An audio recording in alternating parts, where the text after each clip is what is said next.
So we tracked this EP and we called it Tickle My Balls. You're just great. Because it was just a tease. Yeah. Because we're like, oh, we got a full length coming. And then the full length that was coming took us like 5 years. Like,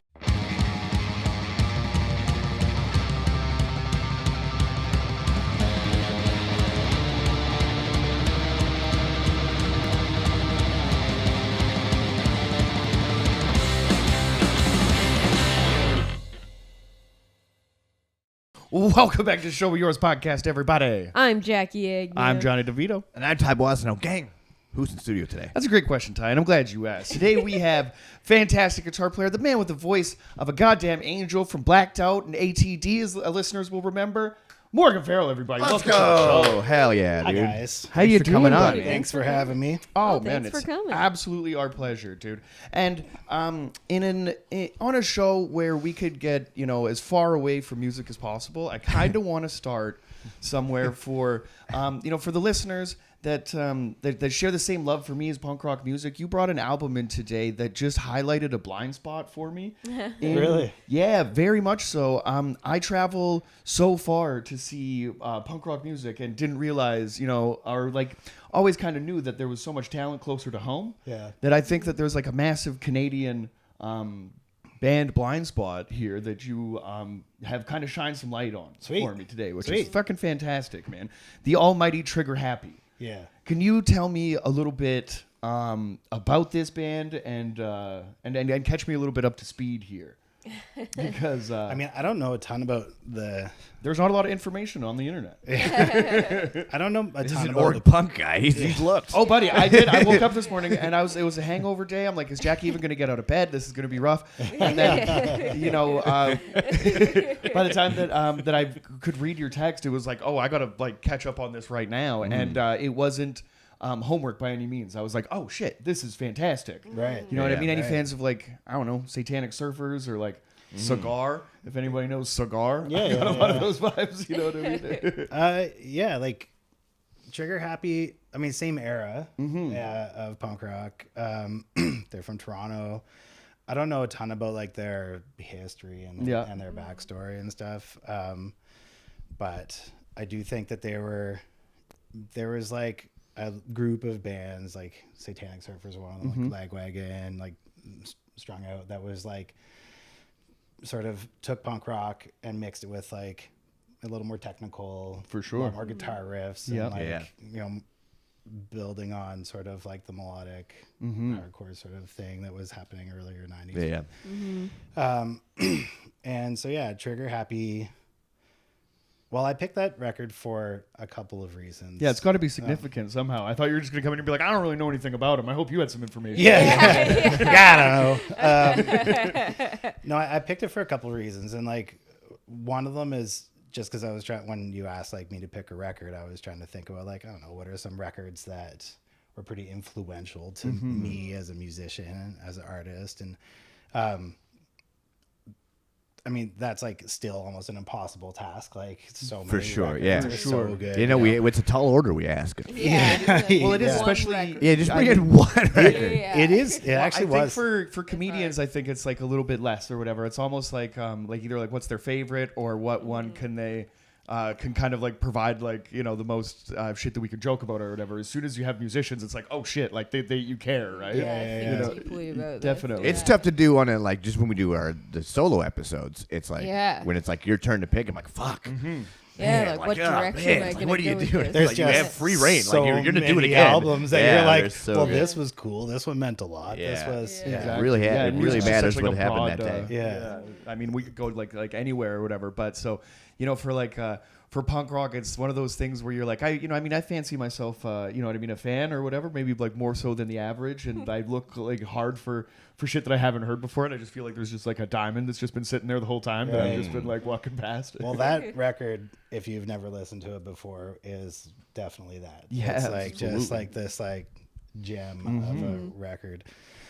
But yeah, I picked it because in my personal journey, when I was like a teenager and I had been playing guitar and I was really into punk, and when you're 12, 13, you know, you are as much into punk rock music as you are into like being punk, you know what I mean? Totally. Like, and so Absolutely. Well, I saw you posted a picture of yourself from back in the day there. yeah, like Tim Armstrong spitting image, kind of spike mohawk and I everything. mean, yeah. Hell yeah, dude. And at some point, you know, you get to the point where you're like, okay, punk rock is more of like a mentality than it is about like I don't have to like dress a certain way to feel a certain way, right?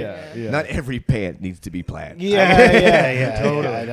I don't need to spend all this time doing my hair every month. Yeah. So,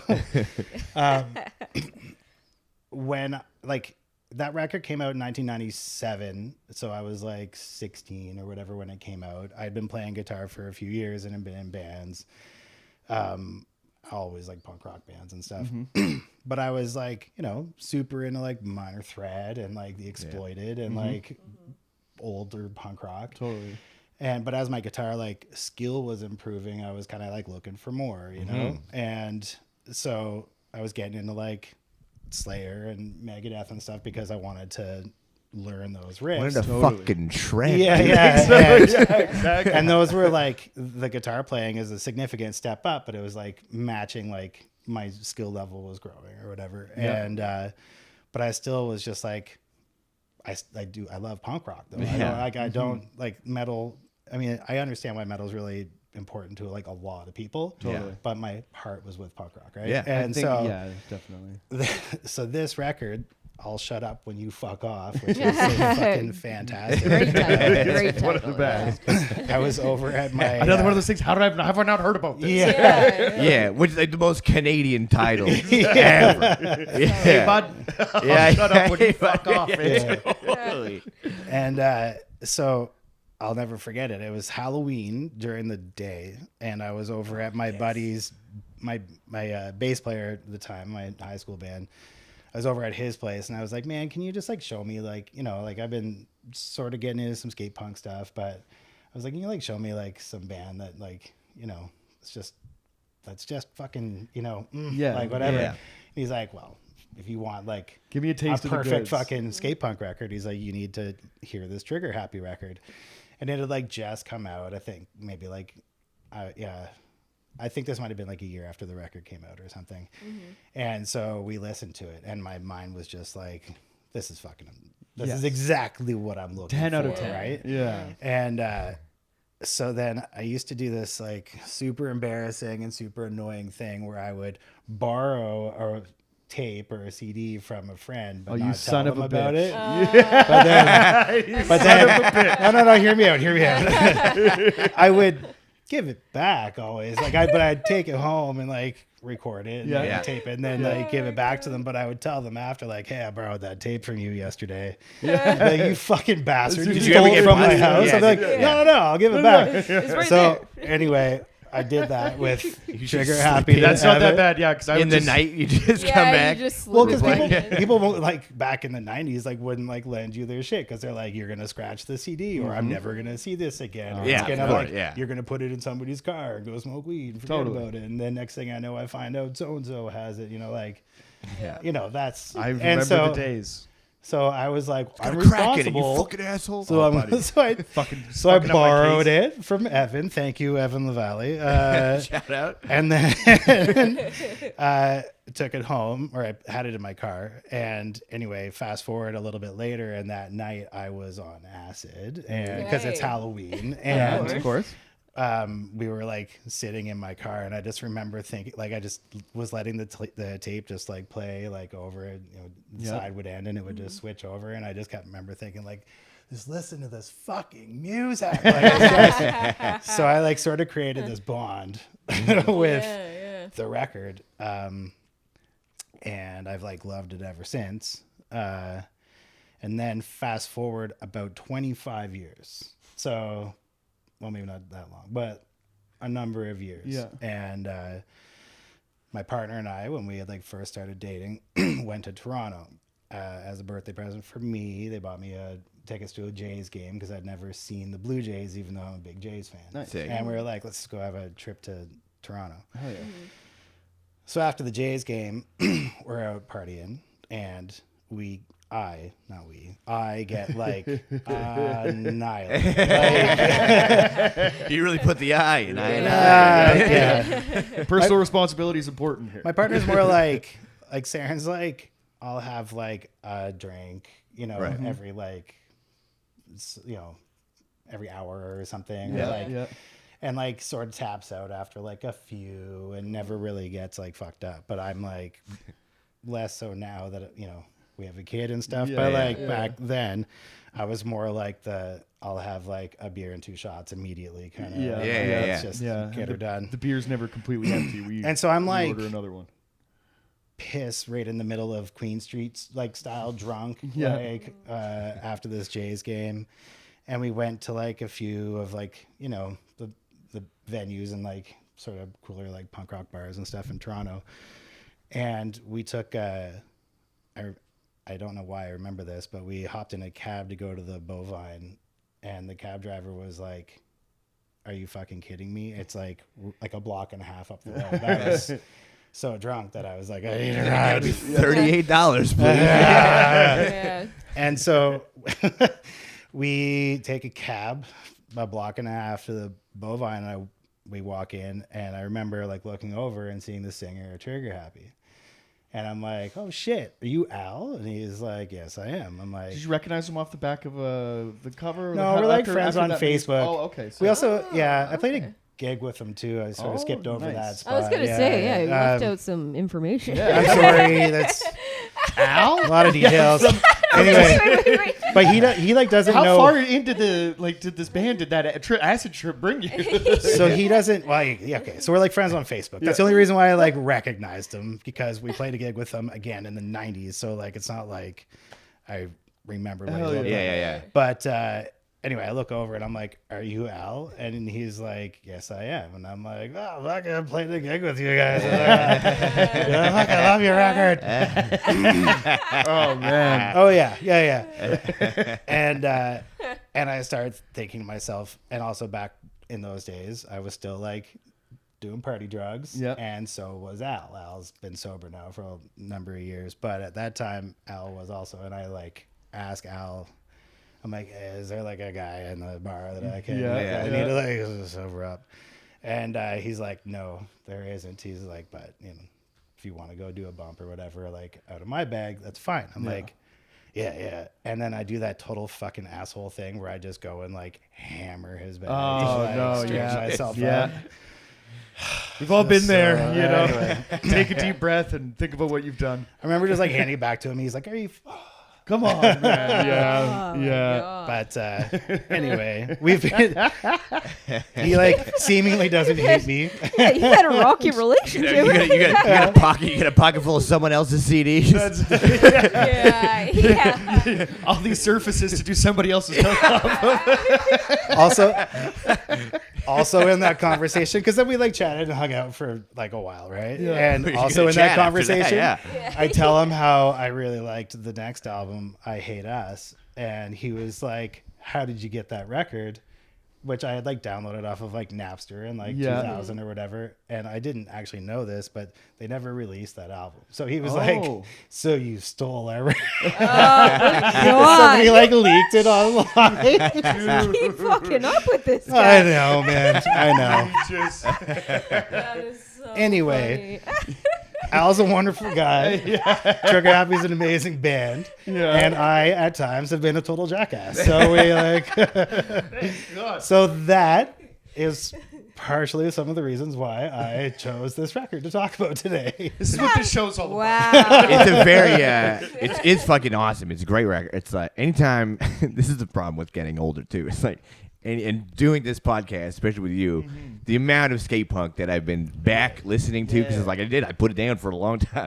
I put it down, but like I listened to it and immediately I'm like, bro, I need to find a mini ramp and fucking like I am gonna fucking axle stall and fucking do all this shit, and it's like that's not gonna happen. You're very old, but no, it's fucking awesome. Yeah, it can raise the stoke levels like immediately. I Like think you there's press play and immediately like, yes. Yeah. There's I'm gonna so pop many. shove the fuck out of life right now. Yeah, like there's so many great albums that just start off with like that first like that level of intensity, and I think with like punk, like a lot of punk rock or whatever, like this kind of the genre, subgenre, or whatever specifically, like it's supposed to like hit hard and fast. Like I think of like Pennywise About Time or something like that. Like all these like fantastic records that are all like 30, 35 minutes long. You know what I mean? Just like a perfect package. You know, and how long have you been in bands for now? Because you're talking about like as your skill level has increased and like the level of intensity that like ATD brings, and I think Blacked Out does the same thing, but it's with you is like almost like a little bit like more like melodic, I think, than the stuff that Ben does. Is that fair to say? Yeah, I think ATD is definitely way more of like a have like an older like hardcore influence than For sure. Blacked Out does. Yeah. For sure. Yeah.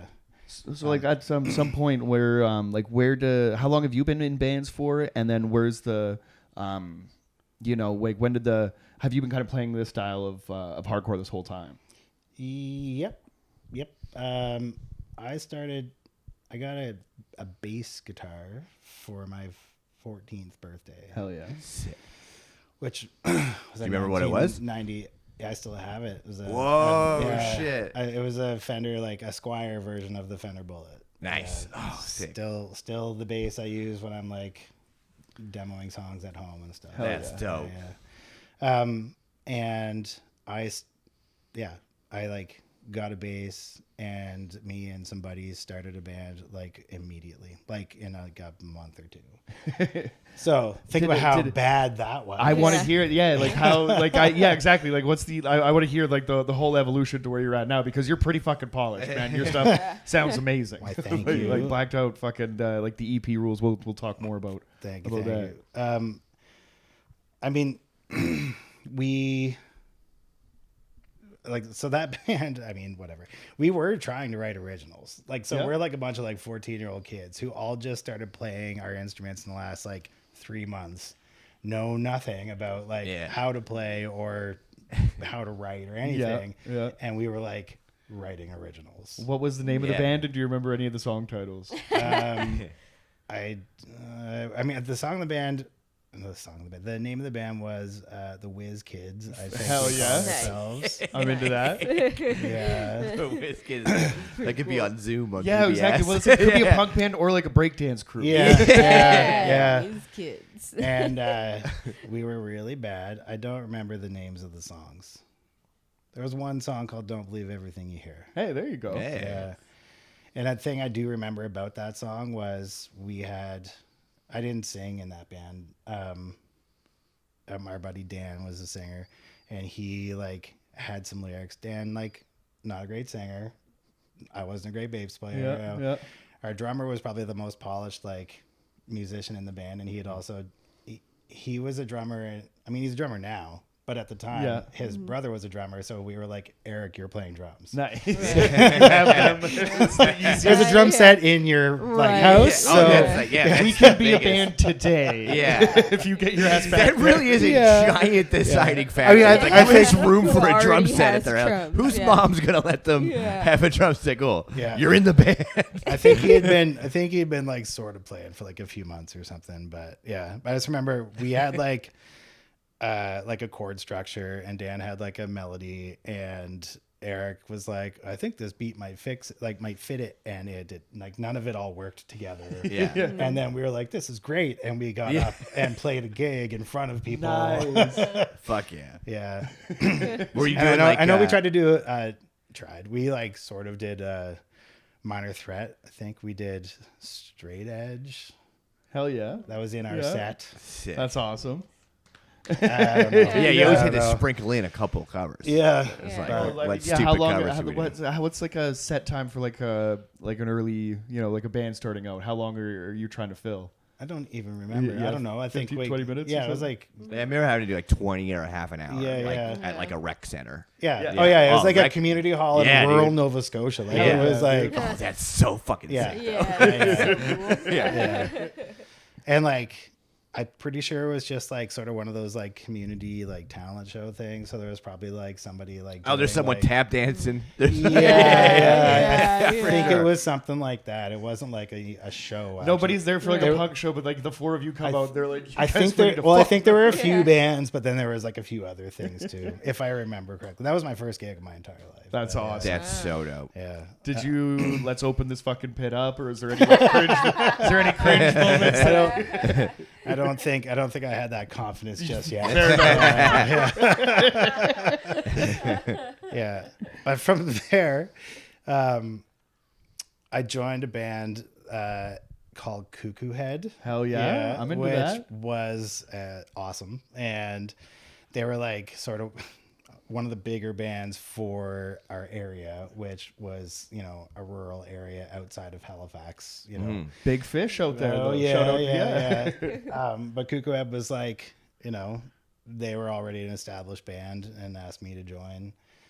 And so So at this point, you'd kind of outgrown your like your original band. Have you kind of like the skill level has kind of picked up, or did you? I don't just know. make friends? I think it just sort of fizzled. We Yeah. just sort of, Yeah. like whatever. We're kids. I Totally. don't- Yeah. I don't really remember. I don't think we ever made a conscious decision that like the band's breaking up. Like I think It's just fucking think being we Think so. What Sorry. could have been? I'm Yeah. thinking the Stop. Whiz Kids. Yeah. You guys just a final And I concert. played- quit the The day before Whiz your kids prime. never spoke to one another ever again. Whiz And I Kids played- goodbye show. I played bass in this like for this other guy in school who like did covers, and it was sort of like his band, and then I just sort of played bass, and so I was like this punk rocker kid playing like Our Lady Peace covers and Chili Peppers Sick. covers Hell and yeah. stuff like that. Hell yeah. And so I was sort of like always playing, even though the Whiz Kids had like petered out or whatever. It And should then, get you better fast though. Like if you're playing like different kinds of stuff. It's like that. Oh, Like, yeah, and like just yeah. so good for songwriting Yeah. and all that because you learn all these little Yeah.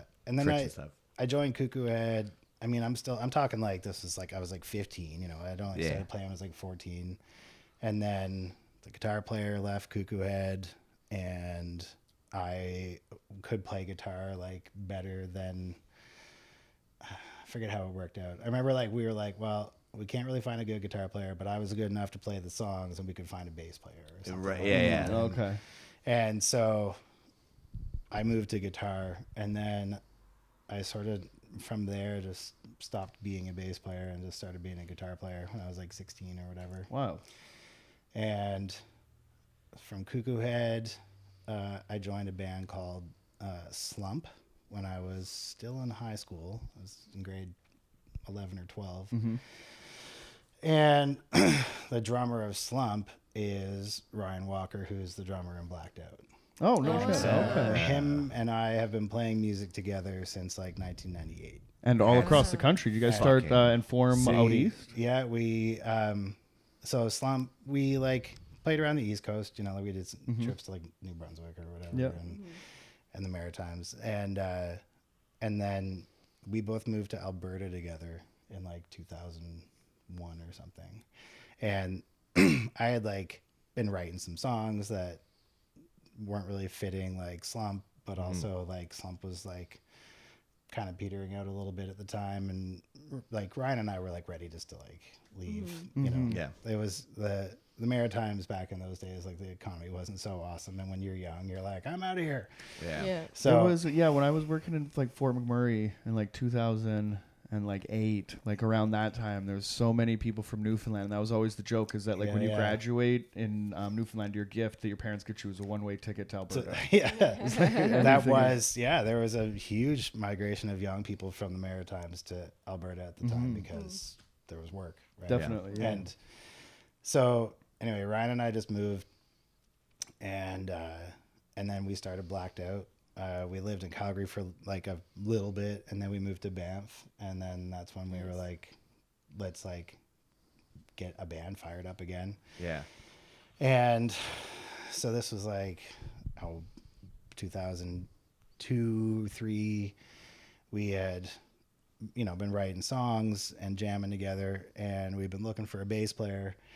And then we like had tried a few people, but they're always like not very good and super rad people or like total weirdos and like Real good. good musicians. Super proficient, but just a psycho.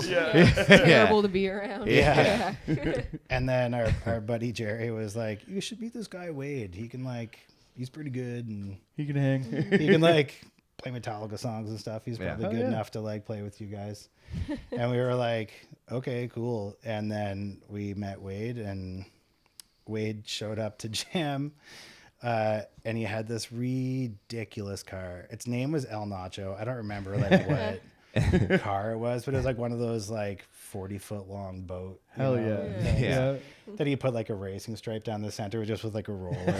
Yeah. Wait, fucking rule. And he like This is the pulls guy. up and the horns like La Cucaracha. Yeah. This is like our As introduction. soon as you said the name, I'm like, I think we fucked with this guy, right? This dude sounds Yeah, dope. we're like, this is our introduction to this guy, and the car is like dying too. Like it's like I'd love if Like, you it, showed like, up like pulls without up even a and, face. like- Like, you guys got one for me? I'm Yeah. going to show you something. it like shuts off with like a wheeze. You know? Like, anyway, he came in the room and we were just kind of like, well, what songs do you know? Like, I don't know, Yeah. whatever. And Ryan and I knew Mabel by Goldfinger. We had like sort of jammed on that a couple times, and yeah. Wade's like, I love Goldfinger. And so the first time we tried to like jam on anything, we like played Mabel like beginning to end. Like, I don't see that from like listening to a Blacked Out record. The first song you guys played together was Wasn't Gold. Mabel. That's Yeah. so wild. That's awesome. look, man, we have like a wide umbrella. I'm with you, man. influences. Oh, absolutely. A But- lot of mustard plug in the house. But yeah, so then like Wade, it just sort of like worked, and like, you know, he was just sort of like immediately in the crew, and it was awesome. And we just sort of like never looked back from there. That's so cool. That's a beautiful thing, man. Yeah. 'Cause, like Yeah. with Yeah. like again, speaking to like my ignorance or whatever of like Canadian bands, I think it's like I mean, from Alberta it'd be like Chicks Dig It, or like Belvedere, I think is from out there. Yeah. And then like, I don't know, from out here be like Daggermouth and Bishop's Green. Like it's kind of, I don't really know like a whole lot. So like you guys have been around. When was like your first release, and how much have you put out since then? Because I saw you guys it doesn't seem like yeah. So we've been a band for like 20 years. That's But we have made every mistake. Like we didn't, none of us knew what we were doing, right? Yeah. Right. And all we wanted to do was just like party, and we didn't have like a direction or focus for the band. It wasn't like we were like, we're gonna be like a political band, or we're gonna be like we were just, gonna get beer. I don't know, I just like wrote riffs. Like a lot of times like we would jam on songs, and I would just sort of like scream like sort of melodies, and then find the lyrics would sort of find their place like way after the fact kind That's of thing. wild. And like we'd play gigs, and we'd play songs that I had no actual lyrics for. I just like yelled whatever words Yeah. were like sort of place fitters for the Yeah, things. yeah. Like, Yeah, but people come up to melodically like, it that made. song was sick. What's it about? And I'd be like, If I got to start with you. yeah. And you know, we immediately started like booking gigs and playing shows around Alberta, and we like didn't have a recording. We didn't have, you know, we didn't the thought of like an EPK or anything like that, or even like having a press kit was just, I just cold called like, Yeah. hey, we're a band from Banff, like Yeah. give us a set time. And somehow people booked us. Like I've been a booking agent for venues.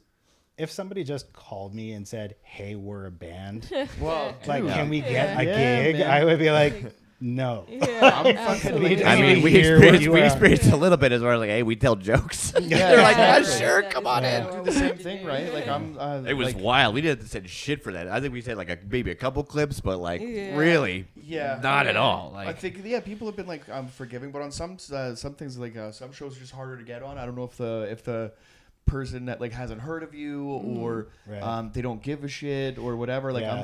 I have a host spot tonight at Yuck Yucks, and like I've been doing comedy here for long enough for that not to be like a big deal for me. Yeah, you know what I yeah, mean? yeah. Right? But like it's hard enough to get your foot like in the door anywhere. So you know what I mean? That's incredibly lucky that you guys managed to do that, but just kind of Yeah. You know, and then bouncing around. and then we recorded, like we did that for like, I don't know, a year or two or something. And then like, again, remember the band was like a thing that like we did. It was a large part of our identities and stuff. But we also like we're like snowboarding like 100 days a year and like drinking like 4 or 5 nights a week or more. Like, you know, like we were just young dudes in our 20s in Banff, like just doing that. Yeah, you're in right? fucking Banff. Yeah, we're just, You're gonna be part We're of not your taking takeoff. things super serious over here. yeah, like well, that's part of it was that we weren't like taking it super seriously, even though we wanted to. Like, but we also just didn't know how.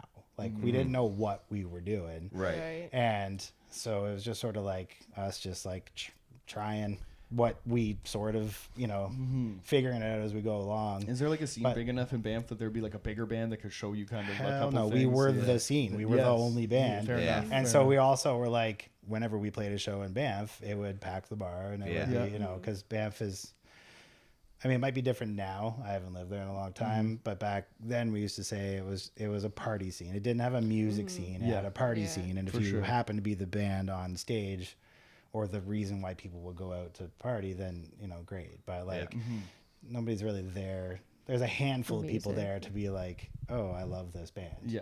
Everybody else is just there because that's what This is the thing else. to want do. something loud in the background This is while what we're is doing happening it. in Yeah. this town this evening. Yeah. So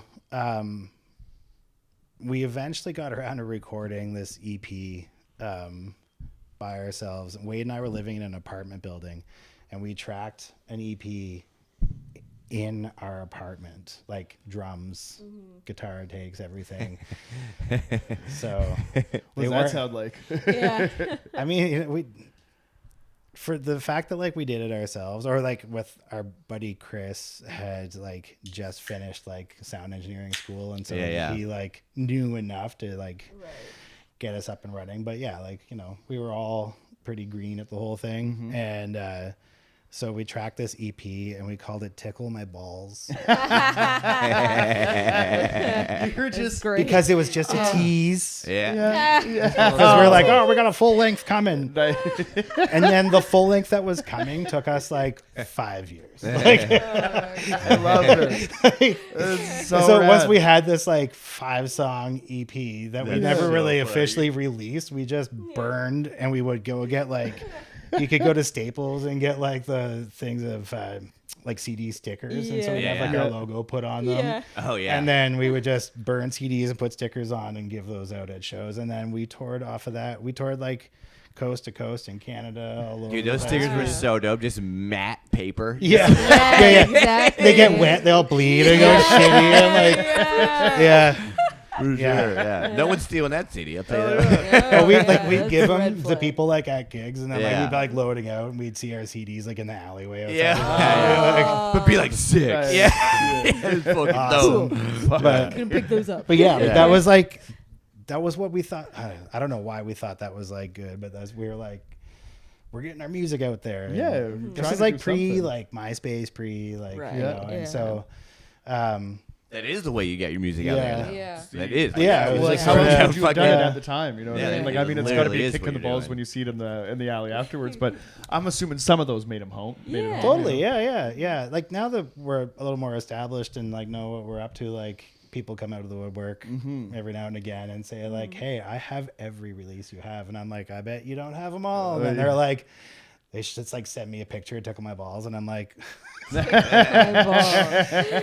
cool. There's a couple of them out there still. That's Yeah. awesome. Yeah. There's Found it in a parking lot. Yeah. That's fucking like Larry Speaks like in the, like it's Speaking to My Blind Spot or whatever with Ray at Redgate, and like the only thing that I heard about your band before watching you play is put some fucking earplugs in. Like these guys are gonna fucking blow your fucking head off. And I didn't, and my ear was I couldn't hear out of my right ear for like what 2-3 weeks after. It was maybe it like was a month. while. Yeah. It was. I didn't realize we were so loud then. It was awesome, and well, like I loved it a lot because like at that point, like it's hard with us like doing comedy as much as we can. We missed out on going to so many shows, so that just happened to be like a great like 2 weeks back to back or whatever that we just happened to be like able to go to both or whatever, right? But watching you and being like you know like listening to like you know what you have like released online and like watching your band play and being like, these guys are pretty serious. Like I'm like the idea of what the conversation, what I thought this was going to be compared to Tickle My Balls is fantastic. Oh man, yeah. Like so that's sort of like how the band started, was us just being kind of idiots and being like younger, and then we started writing more like serious songs. And we were a 3-piece at the time too, so That power trio, baby. Yeah. And so, Where like, was the decision there to go from like Tickle My? Was it shit happening in your life, or just the whatever you thought was important, or like because that was just I the don't know. words Look, that fit the melody? I always like sort of like had like a bit of like a political like slant, and my like view on the world is like relatively the same. Sure. But I think I also was like from that like 90s 80s punk, like to be a little over the top and to be whatever, and so like I was trying to write songs that were like funny and less serious, and that was where I was in my life or something, right? But then also, you have like tough times in your life, and you sort of starts informing your writing as well, right? So we eventually put out a record. It was just before we moved to Vancouver, called Life Beyond the Line, and that was like sort of a bigger step for us. We still like recorded ourselves, but we like knew more what we were up to, and we like it wasn't in an apartment where the neighbors were like very angry with us. It was recorded in our you're jam a little more spot and comfortable stuff, doing it. and- yeah, and But fuck, that's such a good experience to do it for first time though. Like just to go through all that whole process of like making a fucking doing it all yourself. Yeah, that's huge. Oh, yeah. The second time's a little bit easier. And then again, like didn't know what we were doing, so like don't send it to any labels or anything. Let's just get it pressed and get it out there. And like and so we put out Life Beyond the Line, and then we moved to Vancouver, and then we moved to Vancouver in 2000. I moved here in 2009. The boys moved here in 2010. And we just like we had been gigging lots and touring lots, and so we like had a lot of connections here already, so we sort of already just sort of like hopped into the scene that we were already sort of like, even though we were from Banff, we were sort of like Vancouver adjacent, I guess, because we were coming out here all the time, and we all love the coast, and so we were, instead of going in like prairie land, we were kind of focusing more like come to the coast kind of thing. So when we got out here, we just started playing gigs immediately, and we were writing new songs, and life, like I went back to school, Wade went back to school, ended up like starting a business, and like Ryan ended up owning a business and stuff. And so at some point we just kind of got to a place where we like weren't really on the same page anymore, and we stopped playing. Hiatus. We didn't really like break up, because I guess we sort of did, but sort of didn't. Like we never really Same had, thing with the Whiz Kids. You never sat down and said, this is we it. didn't have like a big like blow up like fuck you whatever. But it was kind of done, but we had like written and recorded, actually in a studio this time, a record, and it was just sitting there and not doing anything. And so we had all the tracks. They were like mixed and mastered and done and ready to go. But us as a band had just sort of like got to a place where it wasn't like fun anymore. We were just kind of squeezing it in, because we were all like working hard and like going to school, and we weren't making it a priority. And so, and that band, or that album, was a lot more political as well. And I was doing a political science degree at the time. Fair so enough. like, There the you lyrics were like, Something's It's gonna bleed in in, there for sure.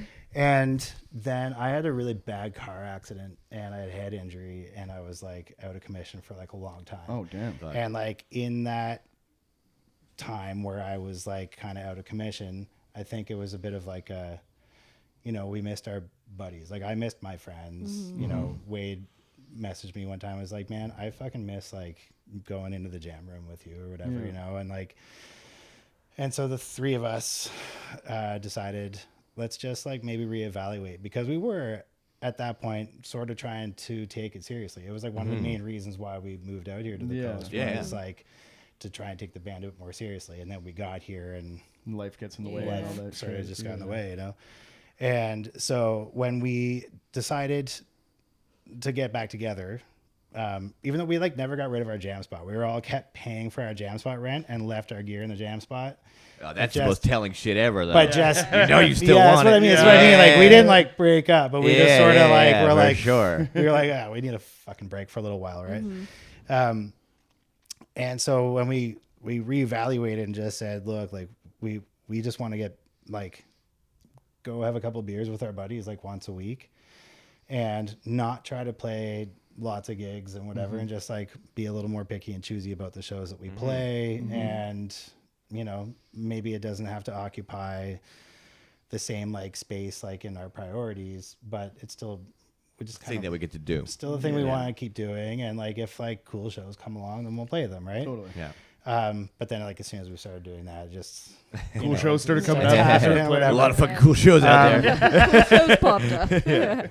But then like we only played one gig as a 3-piece again after we kind of decided to get back together. And then we had always toyed with the idea of becoming a 4-piece, but the criteria was that the person had to be a better singer than me, which like isn't that difficult. Yeah, But yeah. like, you know, I was like, they have to be a better singer, and The they bar have is to be, about here. they have to be a better Yeah. guitar player.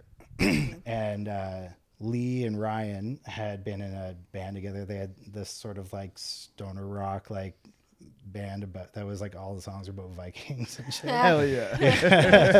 That's dope. That rules. And that band also sort of like fizzled out, and that had happened like while like Blacked Out was like on hiatus, and so Lee was like bandless, and Lee and us like went way back. We were old friends. Lee and Wade lived together for a while. Oh, yeah. Like it. And so we were like, hey, Lee, do you want to join Blacked Out? And he was like, yeah, sure. And so Lee joined the band, and then immediately the vibe changed for all of us. And we just sort of like, I think our songwriting got way more complex. Lee is involved in the songwriting, so it wasn't just me anymore. And yeah, just everything sort of like ramped up. And so that album that I was saying that we had never released, we had decided to just burn it and start giving it out. So we released Serena just quietly. We weren't even playing gigs. We weren't even really a band at the time. And we just put that record out. We had been playing them live for a couple years at that point. And so Serena was released, and we never really played any gigs on it. And so Lee sort of got to join the band, and then we started playing shows on these like Serena songs. And but then Lee was involved in the writing, and then we put together Wasted Breath, and then recorded that, and then Kicks ass. and then as soon as it was like as soon as Lee joined the band, everything really just took a big shift, and everything just changed for us. And we got a record deal with Thousand Islands Records. Oh yeah. And just a bunch of things just sort of like fell into place, and It took a minute, That's but now so everything's sick. kind of Yeah. like working out. Yeah. So the So story where of Blacked you guys Out has at just now? been this like band that like it was His just sort of a homies playing thing that we just together, did. which We're is, just like like, really- buddies, and like sure the band has been a band for 20 years. Yeah. But it's not like it's never provided us with like our livelihood. We just like keep doing it, and slowly but surely keep getting better. I hope. Like Yeah. so, Fuck, yeah. man, that's such a great story. Yeah. Yeah, that's awesome. That's yeah, awesome. the band that wouldn't die, man. That's Yeah. awesome. You know what I So- mean? Like it's a commitment to friendship for sure. Like you Yeah. guys have been down for. And in that time, like I played with Bishop's Green for a couple of years. And as soon as I parted ways with Bishop's Green, ATD was like, "Hey, we need somebody," and so I joined ATD. Yeah, you've been and busy. So yeah. Ryan's like always played with other bands and stuff. So yeah, just sort of all of us like kind of do other things. With Blacked Out, it's just been like The hell like yeah. this thing that like we all do together, and Yeah. keeps making sense to keep doing it. So we keep doing it. Oh, it definitely does. Yeah, Like yeah. I mean, I don't know. I just kind of.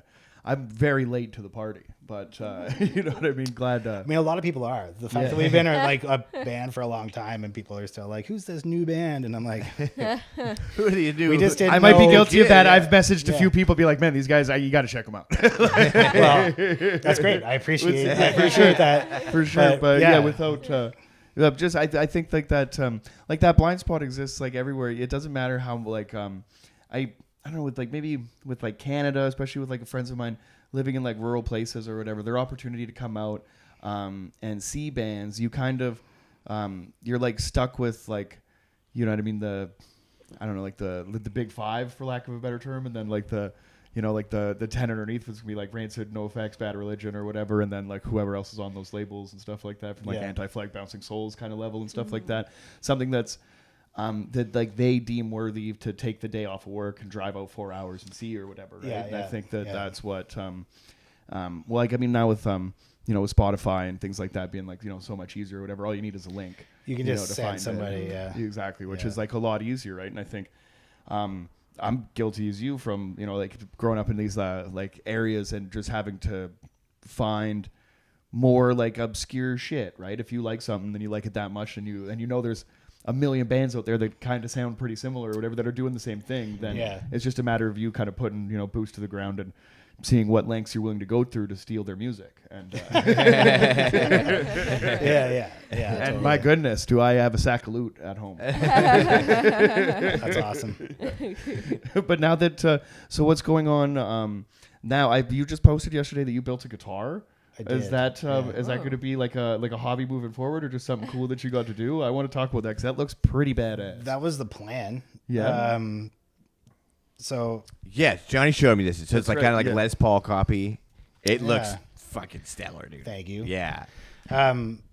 It's something that I always like thought about. I was like, I should learn how to build guitars, and I like it seems to make sense for somebody that loves playing guitar. And and I like thought about like for I don't know 20 years. Yeah. It's always been a thought where I'm like, I should learn how to play guitar, and then like I'll look up like luthier schools, and like I'm like, oh, that's pretty expensive, and then I just like. Forget about it, and then like a year later I'd be like, I hate my job, maybe I should learn how to build guitars. And like and so that process happened lots for a very, very long time. And then for whatever reason this winter I was like, I'm gonna do it. And so I messaged Meredith Coloma, because Coloma Guitars is like a local like East Van company. And they used to have like a guitar building school. And Meredith and her partner, her business partner. And so I messaged them because, you know, COVID changed everything. So I just said, hey, are you still teaching people how to build guitars? And she's like, not really. Like, you know, they kind of closed the school down and whatever. And at the time she was like planning on moving away. And so she was just like, I'm kind of like supposed to be moving away. So like, if you want to, I could like wedge you in to this time in January. And I was like, yep, let's do it. Like, like I just sort of figured like, okay. Funny, it was a Karate Kid situation where you have to show up and like paint the fence. Just teaches you how to make a guitar without teaching you how to make a guitar. But so she like was like, yep, let's do it. I said, okay. And so I like paid and I showed up, and then her plans changed. And it's because she was like supposed to move to LA and work for this like big guitar company. I'm not exactly sure how much is like public. So fair enough. But things like ended up falling through, and me and her ended up like getting along quite well and hitting it off. And so over the last like number of like months, because like when you're building a guitar, like teaching from somebody like one-on-one, you're kind of like in pretty close with them or whatever. And we ended up hitting it off. And then she decided not to move to the States and to scale her company up and asked me to go work for her. Oh, dude. Cool. So I'm starting to like work for Coloma Guitars. Yeah. Wow. So what was going to be like, I need to learn how to build guitars, and I'll do it as a hobby. And then I'll, you know, maybe eventually get to a place where I can start charging money for guitars. I've now ended up with like a job. That is insane. That's so cool. That is cool. awesome. Stoked for the future. Right place, right time. I don't know. Totally. Yeah, right. Yeah, but it sounds like you put in the fucking work too, though. Like, I mean, to learn Definitely. that, dude. Yeah, because that's fucking that's a little intimidating one-on-one. Because like she's a big deal. She knows what she's doing, and she's like got a fantastic reputation in the biz. And so I'm like, I can't believe that like how it all worked out. That's cool. And I really like, like I said, we get along really well, and so hopefully it works out in the long run, you know. But so for cool. now, like That's I'm not awesome. gonna like congrats! say Man. That's no. really I get to cool. like That's a build guitars and Yeah. and also I thought that I was gonna like the process, but I didn't realize I was gonna like actually like like internalize it so deeply, like immediately. Like I like as I was like working on it, I was like, I love doing this. Like that's awesome. Shaping the neck, like it's so weird. It is kind of like the Karate Kid thing where like you get into like this zen space where you're just like, I'm just sanding this thing and for you're like working, a couple hours or whatever, but you're like putting you into this piece of wood, and you're like. And you're starting from like a block of wood. And you're building this thing that is going to become a tool to like. So I like. Well, that was clearly visible to her because, like, I don't think anyone would, if you just like, oh, I built a cool guitar, someone would have to notice that. Well, I feel like she would like she'd go to turn the lights off in the shop, and you'd just be there after hours. Yeah. Totally. She can see the leave when you mop on the floors. Totally. Exactly. You showed up early. See the twinkle in his eye, and that is the coolest thing, right? I couldn't think of like the equivalent. What did you do for work before this, and how good did it feel to go and tell your boss to shove it? Okay, there's a lot of ways to answer that because I have my fingers in a few different pies. But one of my bosses is Ryan, the drummer from Blacked Out. So he owns a commissary kitchen, and he owns a commissary kitchen, and so but he works in like film, so he's works insane hours. And so he asked me to kind of come in, and this was like years ago, to come in and to help like run his business with him. And so that's like one of my jobs. I worked for the PHS in the downtown east side. And so again, not really a job that I want to be like, fair enough. Okay. But also way to go, Jonny. How insensitive. I mean, I hate my job. I'm just I'm projecting that on some everybody. projection happening. He's just trying to live out his fantasy. Dude, I'm telling you, like, tell me what you do. And my third side hustle is I bartend like one night a week at the Wise Hall in East. Oh, hell yeah. Nice. Hell yeah. So like I've like my like like few different sources of revenue streams or whatever. Have to in this fucking town. None of them are like exactly right. None of them are like terrible, and so that's dope. Anyway, I'm gonna have to like scale down, but I'm gonna try and find a way to like balance everything because I don't want to like abandon anybody. But obviously the PHS is the one that I need to kind of like scale down the most. Right. It takes the most time. Sure. Of course. Well, man, from like. From Whiz Kitten and Tickle My Balls all the way to to where you're at now. That's like that's a pretty wild journey, and you've like kind of chiseled out like you know what I mean, like I don't know, like a rad life to live. I think that's pretty commendable for like an artist or whatever to not only to dive head first like that. Thanks, man. The thing they like. I mean, I'm pretty happy with my lot these days. It's from being like a ridiculous young person that watched too much Jackass to like. I don't know, having like a couple decent bands and a good job and a kid and a wonderful partner. Like I'm doing okay. You're fucking that's fucking awesome, crushing it, dude. dude. That is awesome, man. What is in the future as far as Blacked Out and ATD is concerned? Do you have anything cool coming up that we can know about? Or so Blacked Out, we are currently working on a new record. That'll be out in 4 or 5 years. Look. I would like to say that we've like learned our lesson over like the past, but if you got momentum, keep it going. I wrote most of this record at the beginning of the pandemic, and we're like just like actually like getting down to like working on it now. So 3 years later, but I mean, some stuff's happened in the last couple of years. Of course, of course. But so we're working on that, but we have a European tour. In the works for September. Cool. That's awesome. A bunch of shows are like booked and confirmed. Like it's like happening. Nice. We're not just talking about it. They might get back to us. We might be confirmed. That's what is that so like? Cool. To at what level are you doing it? Like, are you? Am I booking the shows? Yes. Yeah. No. Okay. Cool. Okay. You just cold calling London at this time. No. Like, that's there. Hey, so we're a band. Exactly. Those are your fish and chips eating motherfuckers. Go to Spotify.com/XYZ. No. You got MySpace. No. We have Steve Rawls, who's the from Belvedere. He's a booking agent with his company's merit-based booking. Hell yeah. And so Steve's booking us and the core. That's awesome. Oh, Oh, right on. So the two of Yeah, us are dude. going over there, and we get to Oh, wow. share a van. And It's a good group of Cool. fellas. That's a good gang. That's gonna be a Yeah, good that'll be trip. fun. And- Wow. Yeah. So the core are old friends of ours. Yep. And so I'm sure that we will all be totally chill, respectable gentlemen. Oh, for sure. For sure. Nothing wrong is going to go. Is going to Yeah. happen out there. Nothing could go bad. Yeah. But I'm not sure if our new record will be ready by then. Like I hope it is, but Yep. we haven't. I'm hesitant to book studio time because it has been slow going. Because, a couple of us have kids. Like For sure. 3 of us Yeah. run businesses. Like Yeah. like it's just like life is busy. We're all Yeah. guys Totally. in our 40s. Yep. Like so. And unfortunately, music isn't like our main Yeah. main gig. So For sure. yeah. But The ATD fact you're is- making time to do it and you're kind of doing it at that level is still pretty fucking impressive. Yeah. It's cool as hell. So ATD is in similar shoes. Mm-hmm. I would say the ATD songs are a little less like developed than Come on, Black Ben. Death.